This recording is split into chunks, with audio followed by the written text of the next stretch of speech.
Hello students, welcome to our channel. आज हम solve करने वाले हैं स्टैंडर्ड मैथ्स गाला पेपर 3 का सेक्शन ए। तो चलिए स्टार्ट करते हैं। पहला क्वेश्चन है the greatest integer that divide 70 and 125 leaving remainder 5 and 8 respectively is. तो एक इंटीजर है, अगर वो 70 से डिवाइड करें हम उसको तो 5 रिमाइंडर आता है, और 125 से डिवाइड करें तो रिमाइंडर 8 है। तो 70 माइनस 5 करेंगे, 125 माइनस 8, ये हो जाएगा 65, और 125 माइनस 8 117। HCF क्यों? क्योंकि ग्रेटेस्ट इंटीजर यानी कि हाईएस्ट कॉमन फैक्टर। तो 65 के फैक्टर्स क्या हो जाएंगे, 5 और 13, ठीक है। और 117 13 9 सा होता है, तो 3 इंटू 3 इंटू 13, यहाँ पर कॉमन क्या है, सिर्फ 13। तो HCF ऑफ 65 एंड 117 कितना है, 13, यानी कि हाईएस्ट इंटीजर जो दोनों को डिवाइड करे वो क्या है, 13। तो option A is the answer. Next question, if alpha and beta are the zeros of polynomial px then 1 by alpha plus 1 by beta की वैल्यू क्या होगी। 1 by alpha plus 1 by beta, अगर इसको सॉल्व करें ये हो जाएगा alpha plus beta divide by alpha into beta. Now alpha plus beta का फॉर्मूला क्या होता है, माइनस बी अपॉन ए, और अल्फा इंटू बीटा सी अपॉन ए। माइनस बी अपॉन ए, अभी रेसिप्रोकल हो जाएगा तो ए अपॉन सी, ए कैंसिल, क्या बचेगा, माइनस बी अपॉन सी। माइनस बी यानी कि बी 19 है तो माइनस 19 अपॉन सी, सी क्या है 5, तो अपना आंसर क्या होगा, minus 19 by 5, option D. Next question, m plus n 14 है और m माइनस n 4 है, ऐड कर देंगे तो आ जाएगा 2m is equals to 18। Therefore m की वैल्यू क्या हो जाएगी, 2 9 18, तो m is equals to 9, option C is the answer. Now next question, discriminant of the equation 3x square minus 4x minus k is equals to 0 is 112। तो यहाँ पे discriminant का जो फॉर्मूला है b square minus 4ac, d कितना है 112 minus B square यानी कि माइनस 4 का स्क्वायर, माइनस 4a कितना है 3, और c है माइनस k, ये हो जाएगा 112 is equals to 16 plus 4 3 12 minus minus plus 12k।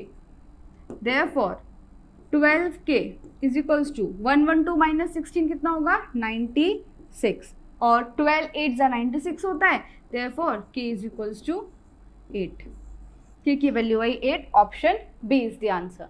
Next question, the fourth term from the last.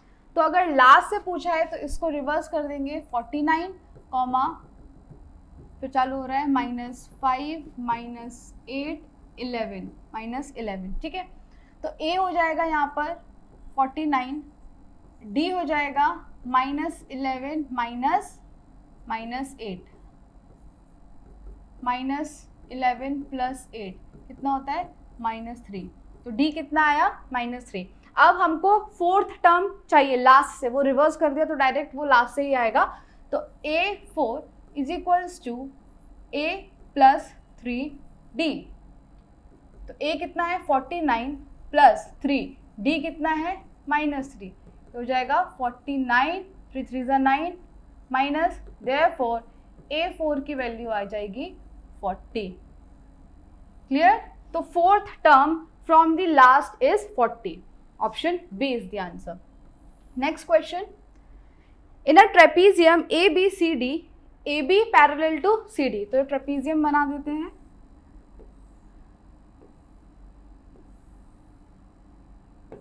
ABCD, AB parallel to CD, and BD intersects at point, AC and BD intersect at point M। तो इसके जो diagonals हैं ये M point पे intersect कर रहे हैं। फिर यहाँ पे तुमको देके रखा है कि MA कितना है 6, MB कितना है 9, फिर MC कितना है 8। हमको वैल्यू फाइंड करनी है MD की। ट्रेपीजियम में क्या होता है, ये दोनों का रेशियो इज इक्वल्स टू दूसरे वाला जो डायगोनल है उसका रेशियो। तो AM upon M C is equals to B M upon M D.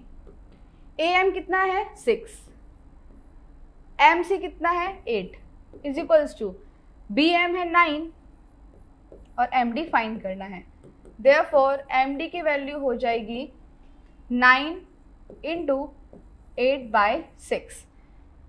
3 2 ज़ा 6, 3 3 ज़ा 9, 2 1 ज़ा 2, 2 4 ज़ा 8, 3 4 ज़ा कितना होता है 12। देयरफॉर एम डी आया 12 यूनिट। क्लियर? तो आंसर है अपना option B 12।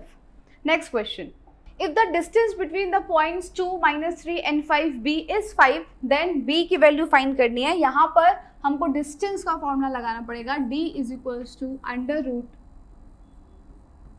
x2 minus x1 का whole square plus y2 minus y1 का होल स्क्वायर। ठीक है, d कितना है 5 is equals to x2 minus x1, तो 5 माइनस 2 कितना होता है 3 square plus y2 minus y1, तो माइनस b माइनस 3 का whole square. Now squaring both sides, ये हो जाएगा 25 और यहाँ से रूट हट जाएगा तो हो जाएगा 9 प्लस b माइनस 3 का होल स्क्वायर। 25 माइनस 9 कितना हो जाएगा 16 इज इक्वल्स टू, अब b माइनस 3 का whole square, a minus b का फॉर्मूला लगा देंगे तो a स्क्वायर यानी कि b स्क्वायर माइनस 2ab, तो 2 3 ज़ा 6 b plus b square that is 9।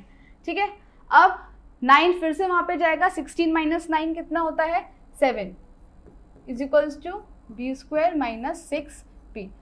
अब ये इक्वेशन बन जाती है B square minus 6b minus 7 is equals to 0। तो दो ऐसे नंबर्स चाहिए जिनको मल्टीप्लाई करने पर 7 आए और माइनस करने पर 6, तो 7 1 ज़ा 7।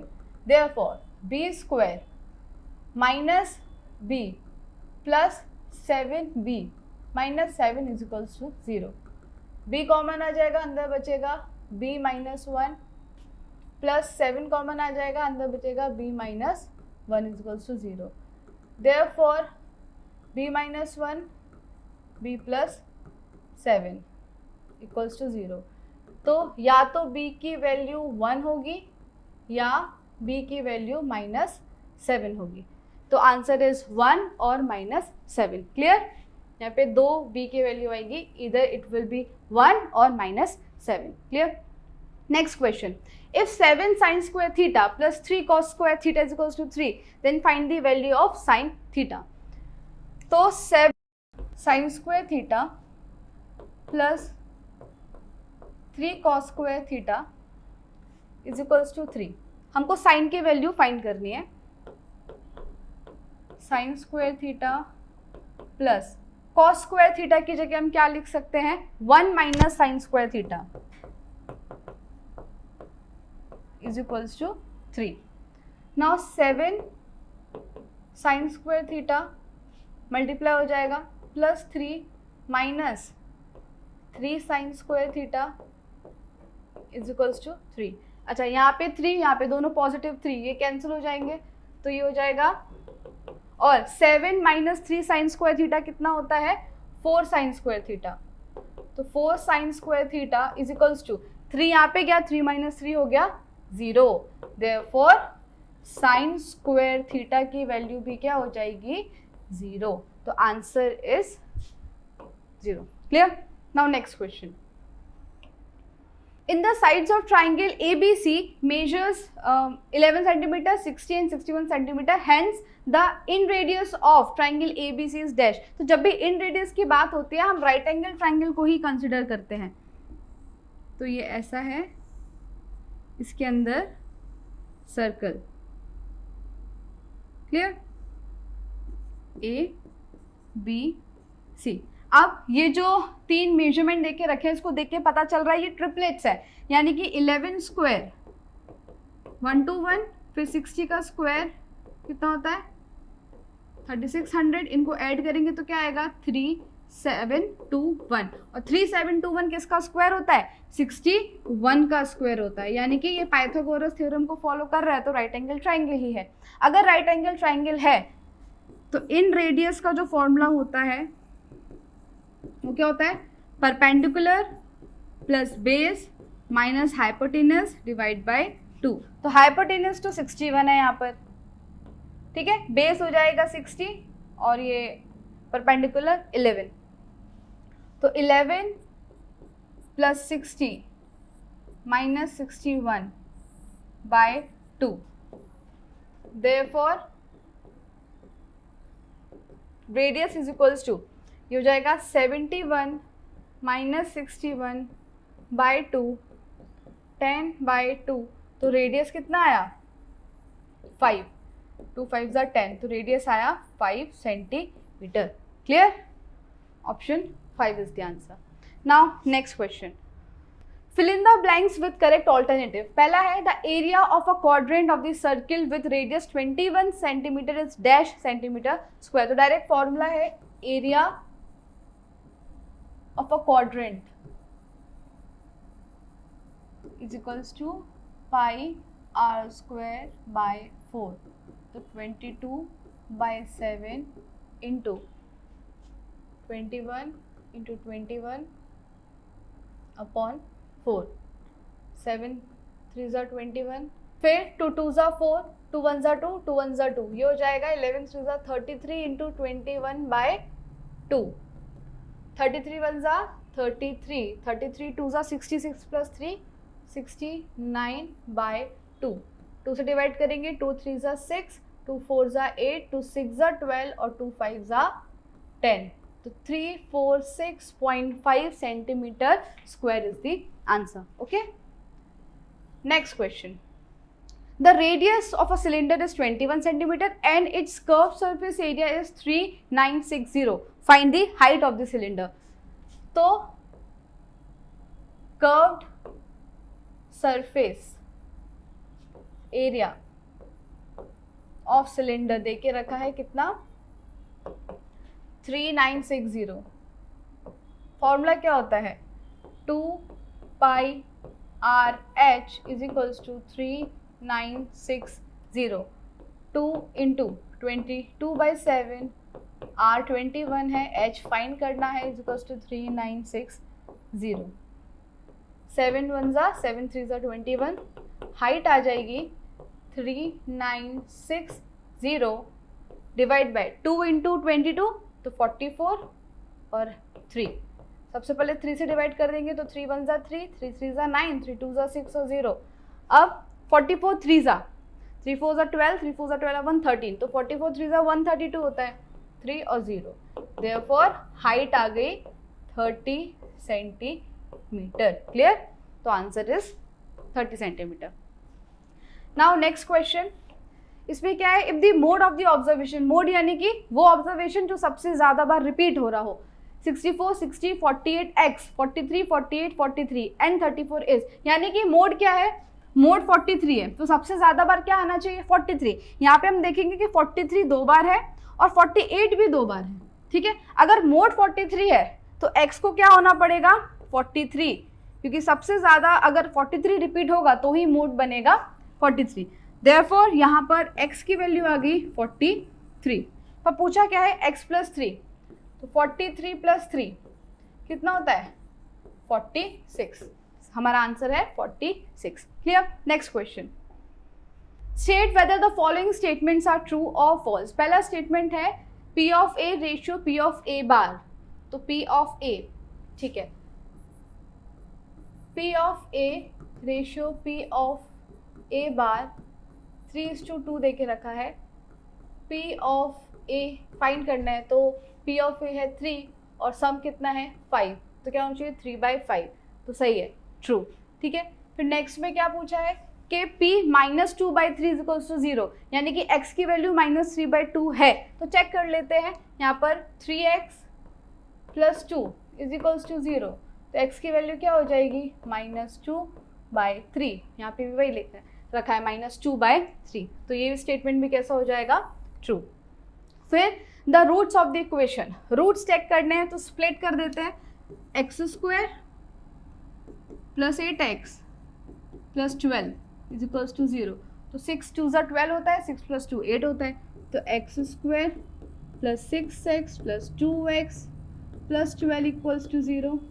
x कॉमन आ जाएगा, x प्लस 6, यहाँ पे 2 कॉमन आ जाएगा, x plus 6 equals to 0।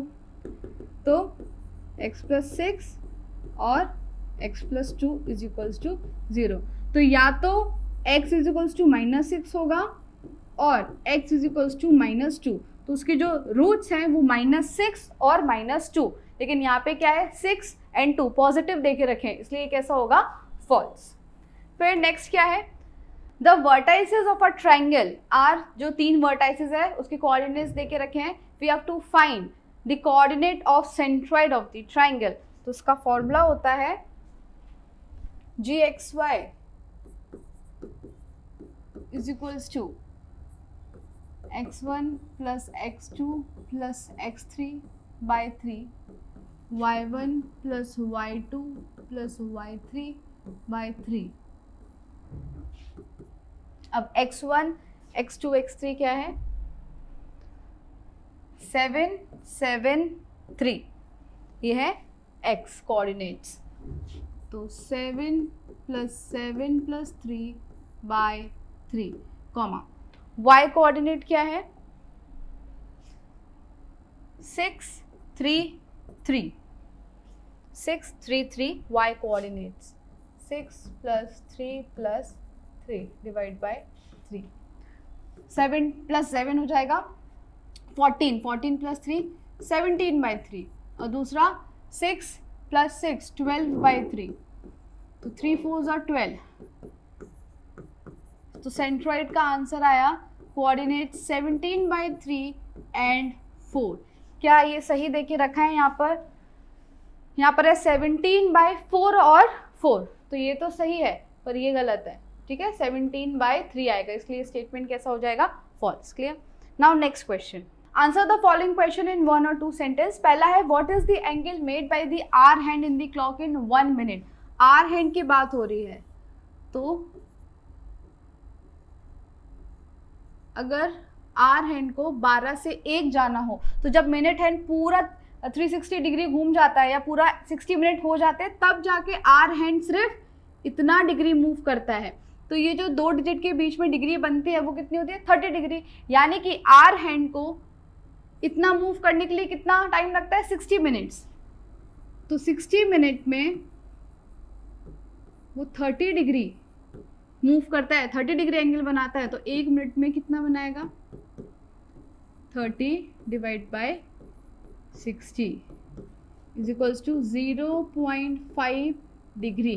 Clear. तो आर हैंड 1 मिनट में कितना डिग्री एंगल बनाएगा 0.5 डिग्री। नेक्स्ट क्वेश्चन है, if the mean of first n natural number is 17 n by 33, तो सम ऑफ नेचुरल नंबर्स क्या होता है n प्लस 1 बाई 2।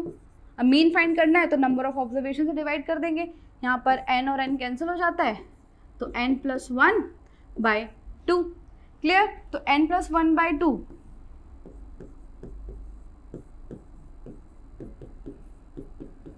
उसकी वैल्यू देके रखिए, n फाइंड करना है, क्रॉस मल्टीप्लाई करेंगे, 17 2 ज़ा 34n इज इक्वल्स टू यहाँ पे 33n plus 33। Clear. 34 minus 33n, तो n की वैल्यू आ गई 33। क्लियर। आंसर क्या है 33। Next question, the smallest number which is divisible by 20 and 45। Smallest यानी कि एलसीएम, सिंपल एलसीएम ही फाइंड कर लेंगे, 20 और 45, 2 10 ज़ा 20, 2 5 ज़ा 10, 3 15 ज़ा 3 5 ज़ा 15, 5 1 ज़ा 5, 5 1 ज़ा 5। ठीक है, तो एलसीएम ऑफ 20 और 45 हो जाएगा 2 into 2 into 3 into 3 into 5, 4 into 9 into 5, 5 4 ज़ा 20 और 9 2 ज़ा 18। एलसीएम कितना है 180। ठीक। फिर 20th क्वेश्चन है, if 3 is one of the roots of the equation find the other root. Alpha और बीटा में से जो एक रूट है वो 3 है, तो दूसरा फाइंड करना है, तो अल्फा इंटू बीटा का फॉर्मूला लगा सकते हैं C/A। अल्फा यानी कि 3 है, बीटा फाइंड करना है, C कितना है 36 और A कितना है 1। क्लियर? तो बीटा की वैल्यू क्या आ जाएगी 36/3, 3 1 ज़ा 3, 3 2 ज़ा 6, तो बीटा है 12, यानी कि अदर रूट जो है वो है 12। Clear? Next, match the following pairs correctly. पहला है alpha into beta into gamma, alpha beta gamma, इसका फॉर्मूला होता है सीधा -D/A। अच्छा, इसको सॉल्व अगर हम करेंगे तो ये बन जाएगा alpha beta plus beta gamma plus gamma alpha divide by alpha beta gamma. तो अल्फा बीटा प्लस ये जो है इसका फॉर्मूला क्या होता है C/A, और अल्फा बीटा गामा होता है -D/A। ए कैंसिल हो जाएगा, क्या बचेगा C/D। ठीक है, तो इसका आंसर क्या है -C/D। क्लियर?